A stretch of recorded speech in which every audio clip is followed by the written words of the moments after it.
Go, G,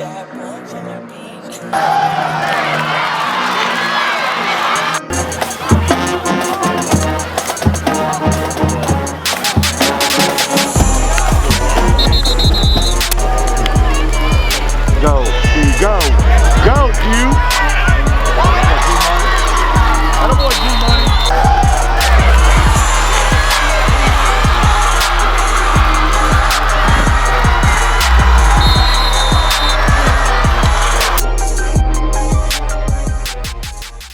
Hi, it's Thomas Ellis Jr. here, and I guess we're still on the Jon, and we're talking playoffs. I thought I was done with this on the Jon, but yeah, we're gonna do. He's behind me, right?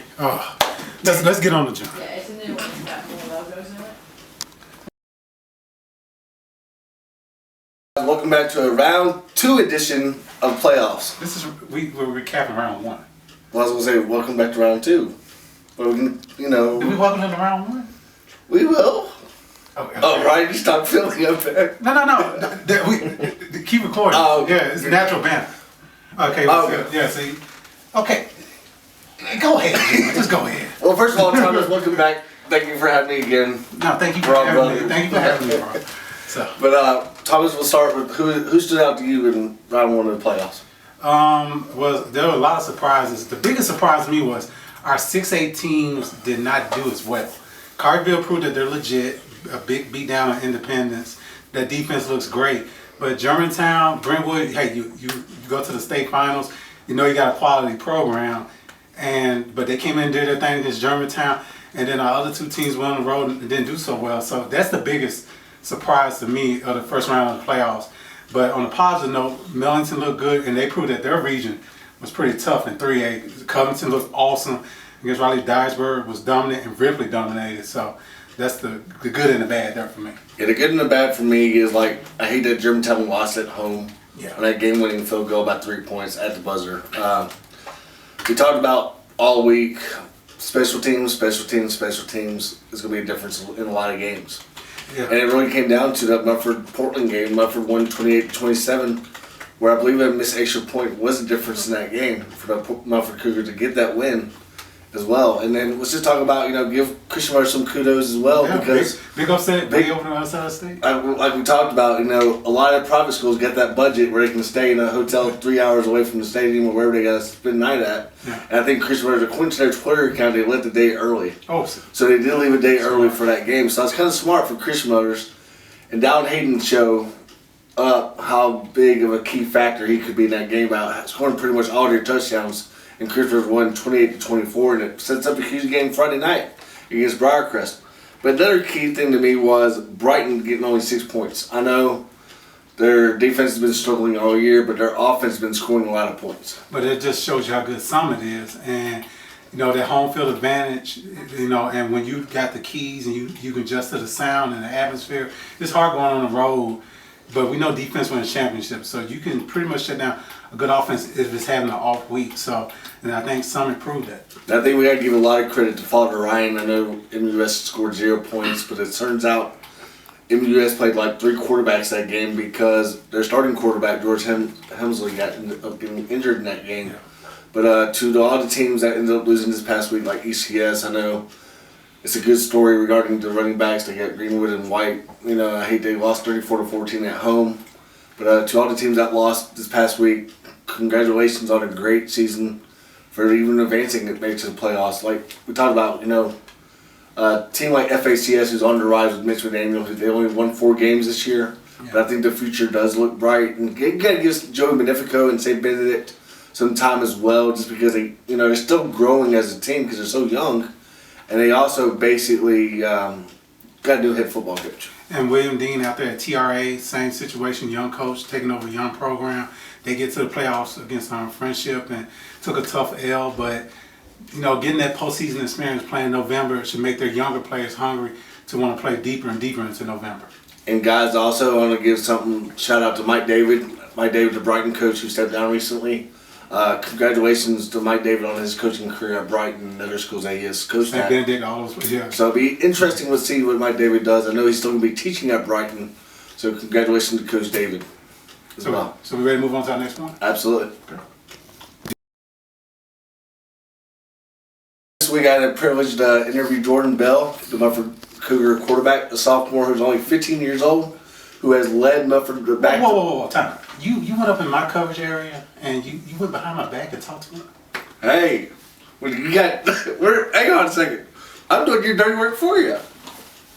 Wow. Okay. I appreciate that. So you guys shouldn't be Jordan. What's your impression of Jordan? To be honest with you, like you have spoken so highly. It's not the first time I'm actually meeting Jordan Bell. And to be honest with you, I'm really impressed with that kid. He's got a lot of heart as a 15-year-old sophomore. He's basically has won back-to-back region titles for this young Mufford Cougar football team. So, and okay, I know Jordan since middle school days, and his brothers, two big brothers, played basketball at Mumford. He does play basketball as well, so I'm sure Coach Beaver's happy that they advanced the head basketball coach at Mumford, but he wants his inside player back as soon as possible. But he's not only a great athlete, a great young man, comes from a good family. So you got a chance to meet a jewel of a kid there. So we're gonna just check out the Jordan Bell interview. All right, guys. This week on the John, I have a special interview lined up with Mufford quarterback Jordan Bell. Jordan, appreciate it, man. Yes, sir. Thank you. Glad to be here. Jordan, let's talk about the season so far with me. Season started off a little rough, but as we kept going through, progressing game through game, we started seeing improvement a lot. So, talk about, I know y'all won the M&M Bowl this year against Middleton, our rival. So, congratulations on that. You brought it back home again. So, I know the region has been kind of crazy this year in general, with a lot of teams finally coming back in the region with the 2-year new region schedule. So, talk about the region schedule. How did you like the region so far? The region was it's pretty good this year. We didn't compared to last year's. Yeah, last year they claimed that we were just region champs because we didn't play anybody. We played like 2 teams. So this year we actually got to show what we could do. But I guess it's not enough. We talked about in the last couple of weeks, me and you, by text message, and talk about that game at Central where y'all kind of started off, like you said, slow a little bit. And then y'all finally got over the hump and you said, okay, guys, this is our time to actually, like you said this a few minutes ago, we didn't really play nobody last year. But this time y'all played, went down to Crump and you beat Central for the region championship. So how's that feel? It felt great, actually. Just going down there, we were expecting to go. We knew it was going to be a game down there. So we just had our minds made of either we can go win or we can just lose and, not prove anything. So we just locked in second half. First half, we didn't really play as good. We weren't focused. So second half, we locked in. We were ready to go. You think it was a little bit more nerves because you haven't really seen like an offense like Central's? Because I know they got that big running back they got. It's over 2,000 yards this year, and they have 30 touchdowns plus on the running game alone. And you think it could have been maybe like a little bit of nerves? No, I don't think it was nerves. I just think we weren't just really locked in, prepared, focused the first half. I know Crump Stadium was named for a historic stadium as well. That's one reason I was kind of, it's a new environment it's a new environment for y'all. It was a different environment change. Their band, they got a good band, loud band. I think that kind of threw us off too a little bit, but we came back focused. We knew what we wanted to do. Last week a lot of people say y'all could be one and done like the last couple of years, for Mufford High School because y'all always start out good, like like you said this year. You finally got over that hump this year and won a playoff game in the first round, 28-27 this past weekend. So talk about that game. That game, we came out. We were prepared to beat them, but we didn't know what they had in store. So we came out too cocky, but then we had to get our minds back and realize that if we didn't win this game and it was over, that was the season for us. We talk about historic stadiums. This week again, you go to another historic atmosphere, and they got the fire trucks, they got you name it. They got the sirens going down in good old Paris. So talk about the Henry County matchup in general. Actually, they're coming to us. Okay. So it's actually going to y'all. I do apologize then. It's okay. Yeah, they're coming to us this week. So actually, But they're going to bring their crowd, and stuff like that then. Yeah, we know they're going to bring a good crowd. So we just got to stay prepared this whole week, lock in. Starting today, we have to lock in, and we have to just be on our A game from the first half to the second half. and you also got to stay focused on both sides of the ball. Yeah. And that's the key to this game, in my opinion, where it could come down to third down conversions where you basically got to convert some third down conversions just to get have your offense stay on the field as long as they can, just because of time of possession, like against a key team, in Henry County. Yeah. So last year we played Clarksville in the playoffs, so this is something new for me playing Henry County. I don't think Mumford has beat Henry County since 2 or 3 years ago. So we're just looking to come out and give our fans a show and do something that Mumford hasn't done in a couple years. And hopefully the band will play a little bit more Rocky Top. As a Memphis fan, I like, as a Memphis fan growing up, with me hating Tennessee's fight song because of that. Yeah. But I enjoy going to y'all's games just for the atmosphere, and listening to Rocky Top from a high school band point of view. So hopefully fans can go out and support the Mumford Cougars on a good historic season so far. Yes, sir. And Jordan, keep up the good work. Any final words for the Mumford program? See y'all Friday. Thanks, Jordan. Thank you. All right, guys. There's some interesting players out there past week that have stood up for their teams to make it past the first round. Thomas, that Covington running game, 379 rushing yards against Raleigh. Well, Covington, when they run into a tight defense, can they duplicate that performance there? Raleigh belongs, so it's kind of tough watching that score. But when they can outman you on the line, they're going to rack up near 300 to 400 yards. The three-man monster like we talked about last week. Yes. They use back-to-back running backs. So it'll be a different game this week when they play home against Ripley. So that'll be an interesting matchup. Yes. Dallin Hayden for running back for Christian Motors we talked about a few minutes ago. He pretty much scored all their touchdowns this past week for Christian Motors. And he won the game winner with 22 seconds to go in that one. Now, this sets up a rematch with Briarcrest. Briarcrest ran rush shot through the league, not necessarily. There was a close game, a tough game against Christian Motors. Christian Motors will have a fighting chance in this game. And they earn this right. They might feel like, hey, we can make this run and prove that we still are the brothers. And then all season long, the Carterville defense, they held their opponent to 19 rushing yards this past week. And then Troy Martin, 20 carries for 103. And then Harrison Craig, the punt return specialist, 2 punt returns for touchdowns, 59 yards and 35 yards for the Carterville Dragons. And they called them the Dragon Doomsday defense. I guess they're trying to market it and get some T-shirts out there, and I hope that catches on. But their defense has caught on tremendously. And now they got to carry the banner for Region 8 in this state and, try to prove that they can make a run. And this defense is legit and will get them a shot in every game that they play in November. And now it's time for our picks. All right, guys, time for the look ahead. It's going to be a crucial week for a lot of people. It's going to be win or go home for a lot of good teams and a lot of, teams that we enjoyed watching over the last couple of years. And a lot of seniors are going to play their last football game in round 2 of the footballs. But mainly I'm happy that, unlike last year, a lot of them are getting a chance to play it on the field and decided on the field this year. So that's the most important thing. We're going to start out with 6A. A tough one right off the bat, Thomas. I hate to say this, but put you on the spot so quickly. But Ravenwood 9-2 travels to Collierville 11-0.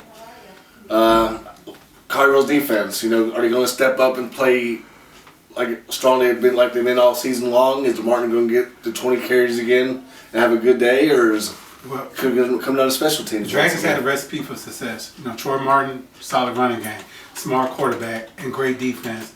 And now you add into that pot is that they're home. But here's a secret recipe. If you've been watching sports your life, sometimes there's a year where it's just special for you. Collierville, that community, has gone through a lot. We're going to have the reopening of Kroger Wednesday in that community. Collierville Strong is now what they champion and what they say. And that school is a very important part of that.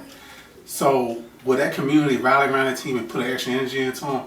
Ravenwood might see a different type of Collierville team Friday night. I think Collierville prevails at home because their defense is playing well all season long, and like you said, the Collierville community definitely shows up for their football games.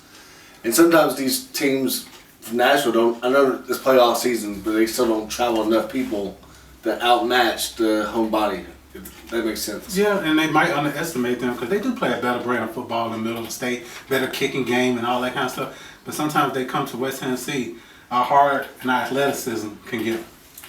5A football now. We're going to talk about that one real quick. I know we're going to talk about one key game, and that's not in our coverage area, but the thing is to me, it's a key game. It's Central 9-2 at Springfield 9-2 as well. But that was 9-2 records. And the key for that game, I want to give the running back for Central, Mr. Football finalist, because it scored over 40 touchdowns this year alone. Yeah. So definitely it'd be a key game in that one. Central travels to Mr. Brooks is Springfield. Mr. Brooks from D High School. I got a Central alumnus near me, so I have to say that D High School.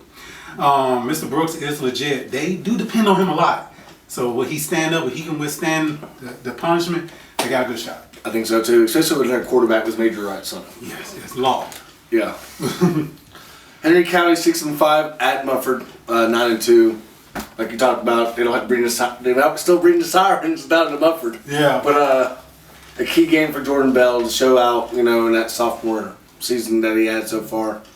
But I think Mufford does prevail at home, but I think it's going to be a closer game than people think. Oh no, Coach Slade Calhoun would tell you that 6-5 record don't matter with Henry County. They're an established program. They have a bunch of banners that hang over those sirens at their home game. So thank God Mufford doesn't have to go to Perry. They have to come to T County and have to take on Mr. Ovid White, who will be well rested and ready to pound football down their throats. It's going to take him an established running game to keep it out of Henry County's, those Patriots' hands on offense, for Mufford to pull off this win so they can advance to the quarterfinals. Yeah. But I think Mufford can eke out a close one as well. I think as long as your running game is averaging at least 3 to 4 yards a play. Yeah. That's the key fact in that game as well. Let's talk about 4A football. I know we don't got any teams left in that one, but a key game for our city, Melrose traveling to Haywood. So Haywood definitely is showing that they have been for real under Chris Smith and Logan Rebstock this year as well. Haywood's 11-0 on the year, but they played Melrose pretty tough this past year.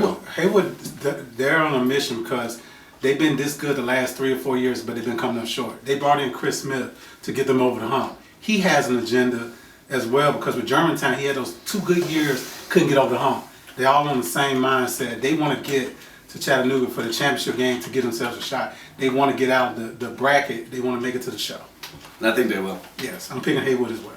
3A football now, we got Covington hosting Ripley. I don't think Covington's got no problem.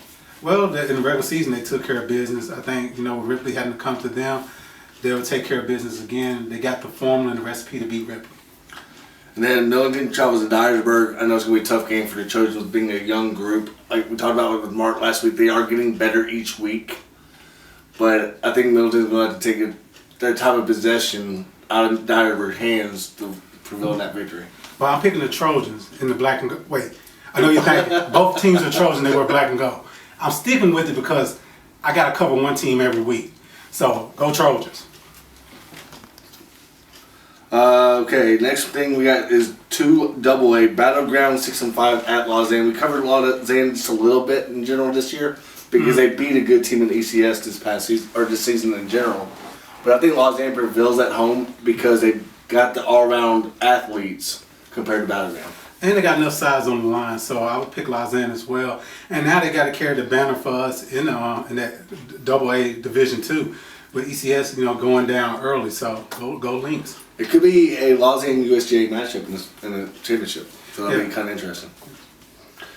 All right, 2 AAA. Now we got Christian Motors 7-4 at Briarcrest 9-1. We talked about earlier. It was down to the wire. First time around, 43-42. Briarcrest wins in double overtime on a 2-point conversion. And to me, you got a lot of D1 players on both sides of football, from Down Hayden at Chris Motors, who's committed to Ohio State, to their lineman has, forgive me, I forgot his last name on hand, but he committed to Arkansas. But you also got J.D. Sherrod at Briarcrest, who's done pretty well this season under Briarcrest under Coach Stewart. It's his first year playing quarterback at Briarcrest, so that's a key fact in that game as well, who's played so well. And then Max Carroll, the receiver crew at Briarcrest, could be the factor in this one, but I think it's going to go down to the wire again. It could go to double overtime once again, where it could come down to whoever wants to go maybe for that 2-point conversion. Yeah. Either whether it's home or on the road. Well, I'm going to keep my prediction real simple, John, by asking you one question. Who has the best player between those two teams? I'm going with Christian Brothers. I think, So I couldn't say fans just because I got friends on both staffs. So to me personally, like you said, Down Hayden to me is one of the best players on both teams. And what better way to legitimize you going to one of the biggest football powers in the nation by either making it to your state championship game or getting close. So you got to win a couple more. So I'm going to go with the best player on the field and his team. And I got to go picking Christian Brothers in the upset. It would be an upset, but I would go with Christian Brothers. You know, I'm going briarcrest just because briarcrest has had a good season so far up to date. And Christian Brothers' offense has been up and down the whole season a little bit. I think just because, I don't know what the reason is, to be honest with you. I just think briarcrest has a little bit more offensive flying power that can overmatch the Christian Brothers' offense in a way. Well, Friday night, that's why they play games. We shall see. Right, but let's just give all the area like for Christian Brothers and briarcrest to the coaching staff that I know on both teams. I hate that somebody's got to lose that game because to me, we should see that game in like the next round. The semifinals. For the right to go to state. Yeah, this is way too. I'll be honest with you, I don't like the way the brackets are playing out this year because it's like a lot of we getting rematches too early. We're cutting off a quadrant of the state too quickly. Way things are just way they've been suited up. Usually you play each other, then you get to a Middle Tennessee team. They're playing each other off the bat. Some people might like that, but I guess I'm an old traditionalist. Where Carterville, Germantown should be meeting in the next round to see who goes against Ravenwood and one of those big dogs. Whitehaven's already gone. Right. So yeah, it's just but it is what it is. You got to go win the game that's right in front of you. And to all the teams out there this week, good luck to y'all. Hope y'all stay safe out there. Make sure drink your fluids. And like Jordan Bell said, I am going to Mumford this weekend to catch the second round game. Thank God I don't have to drive all the way up to Paris. And good luck to the Middleton Trojans as they head up to Dyersburg in the Middleton Star coverage area. But we'll be out there, Bill Sorrell, all of us, Kevin Luter. We'll all be out there doing our thing. Roger Cotton, the team here at West End Media, we're going to be snapping away. We have Graham Sweeney making sure we're in the right directions and all that kind of stuff, going in the right places. So we work as a team here, and John going to be where he going to be. So we're going to get y'all that coverage.